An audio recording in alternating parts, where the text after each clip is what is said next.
So I'm still here in Scotland doing my shows at the Edinburgh Fringe, and thank you so much to everyone who's been along. The response to my show this year has been overwhelming.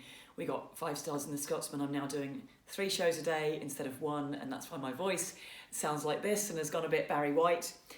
While I'm here though, it has come to my attention that I'm in a densely populated city with lots of people coming and going and lots of performers coming and going, and lots of people around here are either testing positive for COVID, including people who have already been vaccinated, or they're being pinged and told to take a test and that they can't come back into work until they've taken a test. And of course, if they're not fully vaccinated, then they're required to stay home for 10 days.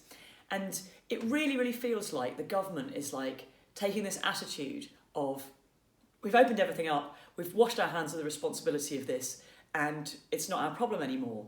But the fact is that for businesses where a half, a third, 3/4 of the staff even have been told to stay home and isolate, it becomes impossible for those businesses to run. And those businesses are really struggling. And the same goes for those individuals, especially people who are doing shift work, now being told to stay home for 10 days, got no shifts. Even those who are able to get some furlough money, perhaps if they normally rely on tips, additional income. And for these businesses, you know, if they can't operate during the Fringe, that might be the most important month of the year for them. That might be the time when they get the most of their income in.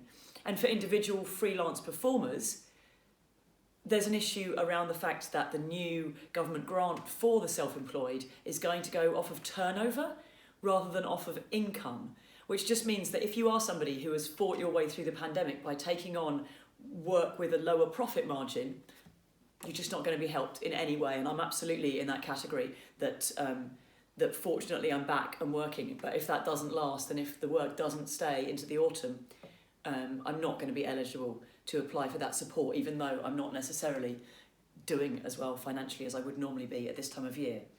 And it seems to me that this is part of the government sort of taking its foot off the pedal. We've had this problem from the start that, like, we can just give you 80% of your income. Oh, we can just give you a bit this. You can all lose out a bit. You can all lose out a bit. Well, we've all been losing out a bit for getting on for a year and a half now. And actually, you know what? We can't all afford to just miss out a bit indefinitely. It doesn't really work like that. We're all doing our best. And unfortunately, what is inevitably going to happen unless the government puts proper support in place is that people are going to get pinged and told to stay home, and they're not going to do it because they can't afford to, because they're missing out on money that them and their families and indeed their mortgage payments and all that kind of thing are reliant on.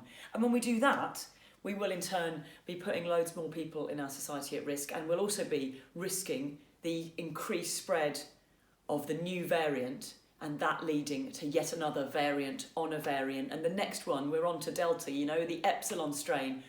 Who knows what that is going to do, but it's just reckless to sit around and wait to find out. And sadly, that's what the government are doing. See you next week.